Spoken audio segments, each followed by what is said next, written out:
नमस्ते दोस्तों, आज के इस बेहतरीन पोस्ट में हम इस वीडियो में आपको किन्नरों के बारे में कुछ दिलचस्प और अनसुनी बातें बताएंगे। किन्नरों को हम समाज में अकेला और अलग समझते हैं, लेकिन क्या आपको पता है कि उनके बारे में कुछ रोचक तथ्य और विचार हैं? चलिए आगे बढ़ते हैं और जानते हैं किन्नरों के बारे में और उनके जीवन के रहस्य।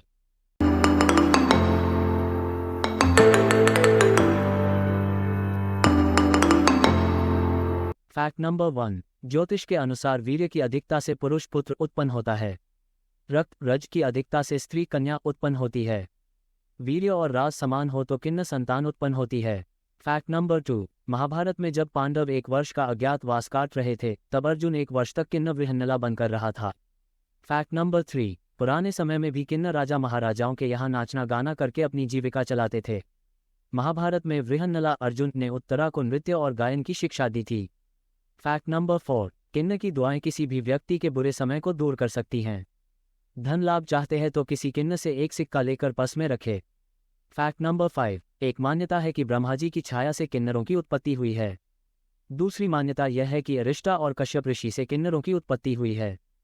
Fact number 6। पुरानी मान्यताओं के अनुसार शिखंडी को किन्न ही माना गया है। शिखंडी की वजह से ही अर्जुन ने भीष्म को युद्ध में हरा दिया था। Fact number 7। यदि कुंडली में बुध ग्रह कमजोर हो तो किसी किन्न को हरे रंग की चूड़ियां व साड़ी दान करनी चाहिए, इससे लाभ होता है। Fact number 8। किसी नए व्यक्ति को किन्न समाज में शामिल करने के भी नियम है। इसके लिए कई रीति रिवाज है जिनका पालन किया जाता है। नए किन्न को शामिल करने से पहले नाच गाना और सामूहिक भोज होता है। Fact number 9। फिलहाल देश में किन्नरों की 4 देवियां हैं। Fact number 10। कुंडली में बुध, शनि, शुक्र और केतु के अशुभ योगों से व्यक्ति किन्न या नपुंसक हो सकता है। Fact number 11। किसी किन्न की मृत्यु के बाद उसका अंतिम संस्कार बहुत ही गुप्त तरीके से किया जाता है। Fact number 12। किन्नरों की जब मौत होती है तो उसे किसी गैर किन्न को नहीं दिखाया जाता। ऐसा माना जाता है कि ऐसा करने से मरने वाला अगले जन्म में भी किन्न ही पैदा होगा। किन्न मुर्दे को जलाते नहीं बल्कि दफनाते हैं। Fact number 13। हिंजड़ों की शव यात्राएं रात्रि को निकाली जाती है। शव यात्रा को उठाने से पूर्व जूतों चप्पलों से पीटा जाता है। किन्न के मरने उपरांत पूरा हिंजड़ा समुदाय 1 सप्ताह तक भूखा रहता है। Fact number 14। किन्न समुदाय में गुरु शिष्य जैसे प्राचीन परंपरा आज भी यथावत बनी हुई है। किन्न समुदाय के सदस्य स्वयं को मंगलमुखी कहते हैं क्योंकि ये सिर्फ मांगलिक कार्यों में ही हिस्सा लेते हैं, मातम में नहीं। Fact number 15। किन्न समाज की सबसे बड़ी विशेषता है मरने के बाद यह मातम नहीं मनाते हैं।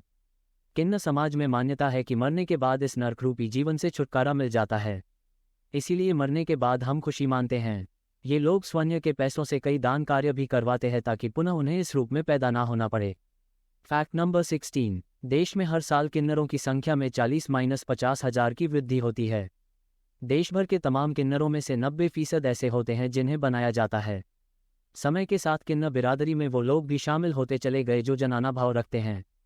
Fact number 17। किन्नरों की दुनिया का एक खौफनाक सच ये भी है कि यह समाज ऐसे लड़कों की तलाश में रहता है जो खूबसूरत हो, जिसकी चाल ढाल थोड़ी कोमल हो और जो ऊंचा उठने के ख्वाब देखता हो। ये समुदाय उससे नज़दीकी बढ़ाता है और फिर समय आते ही उसे बधिया कर दिया जाता है। बधिया यानी उसके शरीर के हिस्से के उस अंग को काट देना जिसके बाद वह कभी लड़का नहीं रहता। Fact number 18। अब देश में मौजूद 50 लाख से भी ज़्यादा किन्नरों को तीसरे दर्जे में शामिल कर लिया गया है। अपने इस हक के लिए किन्न बिरादरी वर्षों से लड़ाई लड़ रही थी। 1871 से पहले तक भारत में किन्नरों को ट्रांसजेंडर का अधिकार मिला हुआ था, मगर 1871 में अंग्रेजों ने किन्नरों को क्रिमिनल ट्राइब्स यानी जराइम पेशा जनजाति की श्रेणी में डाल दिया था। बाद में आज़ाद हिंदुस्तान का जब नया संविधान बना तो 1951 में किन्नरों को क्रिमिनल ट्राइब्स से निकाल दिया गया, मगर उन्हें उनका हक तब भी नहीं मिला था। Fact number 19। आमतौर पर सिंगस्त में 13 अखाड़े शामिल होते हैं, लेकिन इस बार एक नया अखाड़ा और बना है। ये अखाड़ा है किन्न अखाड़ा। किन्न अखाड़े को लेकर समय समय पर विवाद होते रहे हैं। इस अखाड़े का मुख्य उद्देश्य किन्नरों को भी समाज में समानता का अधिकार दिलवाना है। Fact number 20। किन्न अपने आराध्य देव अरावन से साल में एक बार विवाह करते हैं। हालांकि यह विवाह मात्र 1 दिन के लिए होता है। अगले दिन अरावन देवता की मौत के साथ ही उनका वैवाहिक जीवन खत्म हो जाता है। अब सवाल यह उठता है कि अरावन है कौन, किन्न उनसे क्यों शादी रचाते हैं और यह शादी मात्र 1 दिन के लिए ही क्यों होती है? इन सभी प्रश्नों का उत्तर जानने के लिए हमें महाभारत काल में जाना पड़ेगा। आप संपूर्ण कहानी यहाँ पढ़ सकते हैं। इस वीडियो में हमने आपको किन्नरों के बारे में कुछ दिलचस्प और अनसुनी बातें बताई हैं। हमें चाहिए कि हम समाज में जातिवाद के साथ खड़े हों और सभी को समान आदर और सम्मान दें। हमें एक समरस और सहयोगपूर्ण समाज की दिशा में आगे बढ़ना चाहिए। आशा है कि आपको यह वीडियो पसंद आया होगा। धन्यवाद।